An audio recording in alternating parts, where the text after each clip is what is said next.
warahmatullahi wabarakatuh.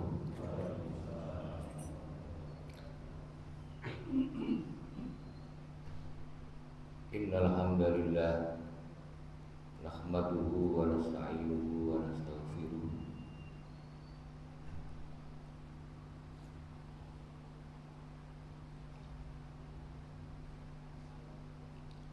Asyhadu an la ilaha illallah wa asyhadu anna Muhammadan abduhu wa rasuluh. Allahumma shalli ala sayyidina Muhammad wa ala ali sayyidina Muhammad. Rabbi shrah li sadri wa yassir li amri wahlul 'uqdatam min lisani yafqahu qawli. Bapak Ibu jamaah salat subuh rahimakumullah. Marilah kita bersama-sama memanjatkan puji kehadirat Allah Subhanahu wa taala. Salawat serta salam semoga senantiasa dilimpahkan kepada Nabi Agung kita Muhammad sallallahu alaihi wasallam. Melanjutkan kajian kita Ahad pagi ini. Kemarin sudah saya sampaikan bahwa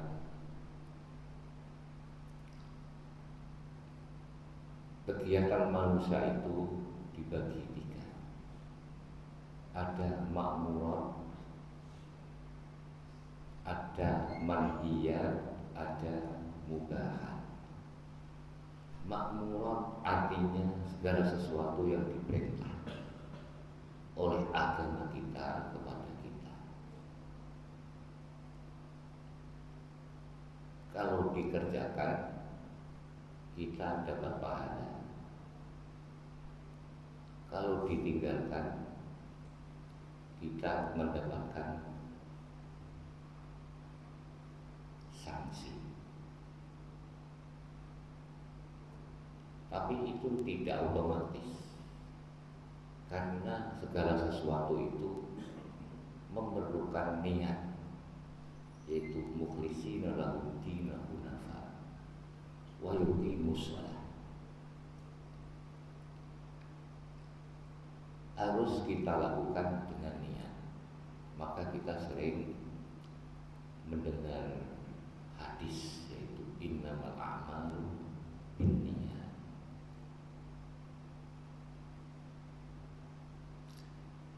Karena banyak di antara manusia yang mengerjakan perintah, tetapi karena umumnya orang mengerjakan. Misalnya orang sholat, ya karena umumnya sholat maka sholat. Nah, seperti itu bukan berarti mengerjakan sesuatu yang perintah dengan niat yang ikhlas. Begitu juga al-manhiyat, yaitu meninggalkan sesuatu. Itu bisa dapat pahala kalau kita meninggalkannya dengan niat yang ikhlas. Banyak manusia meninggalkan berzina misalnya, tidak mencuri misalnya, bisa jadi karena sekedar malu saja kalau ketahuan, atau karena ingin menjaga nama baik. Itu pun bukan berarti dia itu kemudian meninggalkan zina dapat pahala. Tetapi ketika orang meninggalkan zina dengan niat ikhlas karena takut akan sanksi Allah, itu baru kemudian menjauhi yang akan mendapatkan pahala. Kemudian yaitu yang nomor 3, al-mubahat. Al-mubahat itu adalah melakukan sesuatu dapat pahala, tidak dapat pahala. Meninggalkan sesuatu juga tidak dapat pahala. Ini adalah definisi menurut fikih. Berarti percuma kita mengerjakan sesuatu kalau tidak dapat pahala. Alasannya itu mubah, seperti makan, seperti minum, seperti goes, itu kan mubah. Apakah kalau kita goes tidak dapat pahala? Alasannya karena itu mubah? Bukan. Kalau itu kita kerjakan, goes itu tadi kita kerjakan dengan niat ikhlas, yaitu niat apa? Niat supaya badan kita menjadi kuat untuk ketika kita beribadah bisa kita mengerjakan dengan benar, dengan sehat, dengan semangat. Maka yang mubahat itu akan mendapatkan pahala. Meskipun menurut definisi ulama fikih bahwa mengerjakan yang mubah itu ya tidak dapat pahala. Oh, enggak begitu. Itulah yang dimaksud wa ma umiru illa liya'budullaha mukhlishina lahu dina hunafa wa yuqimus shalah wa yutuz zakah wa dzalika dinul qayyim. Itulah agama kita.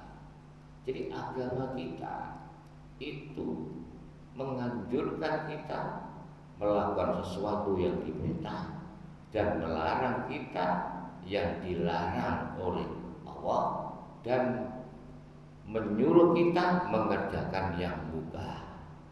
Tidak boleh kemudian kita menyepelekan yang mubah dengan alasan yang mubah itu tidak dapat pahala. Bukan, yang mubah pun akan mendapatkan pahala ketika kita niatkan makan supaya kita kuat dalam beribadah, goes supaya kita kuat di dalam kita beribadah. Karena kesehatan itu juga pada dasarnya diperintahkan oleh Allah agar manusia itu hidup dengan secara sehat. Kemudian itu ada di surat, yaitu namanya surat Al-Bayyinah, yaitu lam yakunil ladzina kafaru min ahlil kitab wal musyrikin munfaqin hatta ta'tiyahumul bayyinah. Jadi ayat ini itu ada di dalam surat Al-Bayyinah yang dibaca oleh Mas Duta itu tadi. Apa makna surat Al-Bayyinah? Surat Al-Bayyinah itu makna menjelaskan apa? Menjelaskan apa yang ada di dalam Al-Quran ini. Makanya dalam surat Al-Bayyinah, Rasulun minallahi yatlu suhufan mutahharah. Jadi surat Al-Bayyinah itu adalah surat yang menjelaskan apa-apa yang ada di dalam Al-Quran yang kita baca, yang turun pada Lailatul Qadar. Kemudian ayat itu dilanjutkan dengan wa ma umiru illa liya'budullaha mukhlishina lahu dina hunafa wa yuqimus shalah wa yutuz zakah wa dzalika dinul qayyimah. Yang demikian itu adalah agama yang lurus, yang tidak bengkok. Agama yang lurus, tidak naik, tidak turun, tidak belok kanan dan tidak belok kiri, tetapi itu lurus. Kemudian dilanjutkan innal ladzina kafaru min ahlil kitab wal musyrikin fi nari jahannam khalidina fiha ulaika hum syarrul bariyah. Sesungguhnya orang-orang kafir, yaitu orang-orang yang membangkang dari perintah Allah, dari larangan Allah, dari hal-hal yang menyepelekan yang mubah, tidak dengan diniati dengan yang baik. Kalau makna bahasa seperti itu. Jadi kafir itu adalah orang yang mengcover dirinya dari perintah Allah, dari larangan Allah, dari yang mubah. Itu namanya kafir.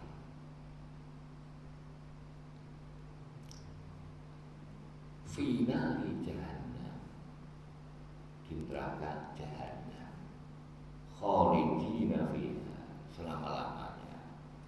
Ulaika hum syarrul bariyah. Mereka itu adalah seburuk-buruk ciptaan. Jadi bariyah itu maknanya debu, debu itu tanah. Maka seluruh binatang yang melata di atas bumi, seluruh binatang yang diciptakan oleh Allah dari tanah, itu yang paling buruk adalah orang atau manusia yang menyepelekan ma'murat, yang menyepelekan manhiyat, yang menyepelekan al-mubahat.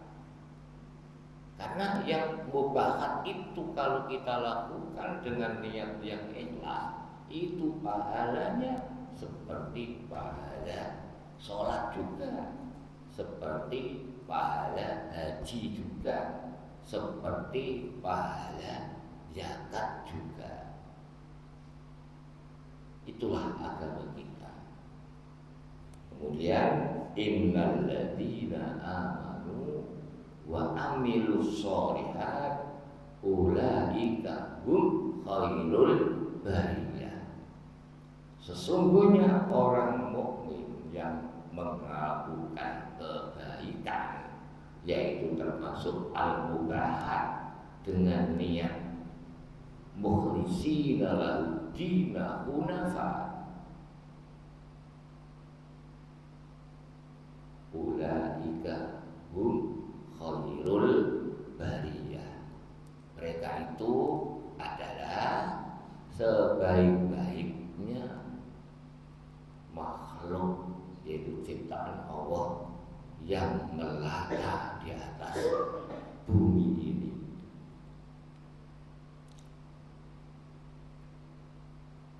Jadi ada cerita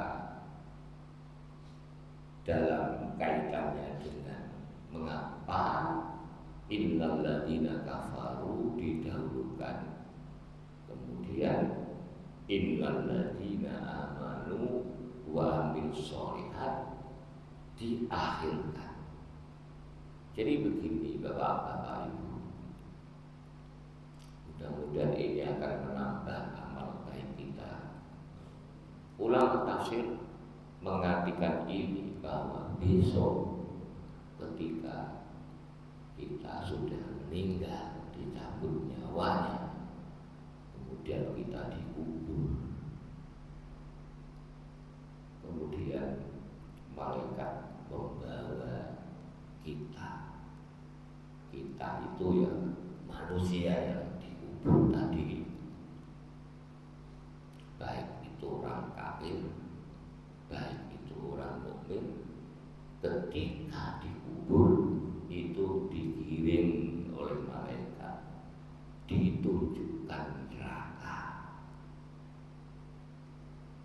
Jadi di sana itu ada neraka, ada surga. Apa sudah ada? Sudah ada. Jangan seperti orang-orang barat yang mengatakan bahwa surga neraka belum ada karena belum ada hari perhitungan. Berarti kan nganggur. Oh, sudah ada. Tujuannya apa? Tujuannya adalah ketika orang nanti sudah mati, baik itu mukmin atau kafir, nanti setelah dikubur di dibawa oleh malaikat, ditunjukkan neraka. Finari jahannam. Kemudian setelah itu tentu bagi orang mukmin ketika ditunjukkan neraka tentu merasa takut. Ya kan Pak? Orang kafir ya takut, orang mukmin ya takut. Kemudian setelah itu ditunjukkan surga. Orang kafir ya ditunjukkan surga, orang mukmin juga ditunjukkan surga. Ini yang menafsiri begini ulama, bukan arah. Tujuannya apa? Tujuannya supaya kita ini bertambah amal soleh. Setelah itu ditunjukkan surga, orang mukmin tambah senang, orang mukmin senang, orang kafir pun juga senang. Apa kata malaikat pada orang mukmin? Ini tempatmu orang mukmin. Berarti bayangan neraka hilang dan hilang. Tapi kepada orang kafir, orang yang membangkang tadi itu loh, tempatmu ketika orang kafir juga senang melihat surga, maka malaikat bilang, ini bukan tempatmu, tempatmu tadi bagaimana rasanya? Tentu akan semakin sedih. Kemudian setelah itu dikembalikan semua ke kuburan. Di kuburan orang mukmin membayangkan surga, kemudian orang kafir membayangkan pedihnya ada neraka. Itulah yang mungkin bisa saya sampaikan. Insya Allah dalam 4 minggu kemudian kita lanjutkan yang lebih dalam daripada makna innal ladzina kafaru min ahli kitab ayat 6 sebelum innal ladzina amanu wa amilus sholihat ayat 7. Aku lupa hadza astaghfirullah wa atubu innallaha huwal ghafurur rahim. Wassalamualaikum warahmatullahi wabarakatuh.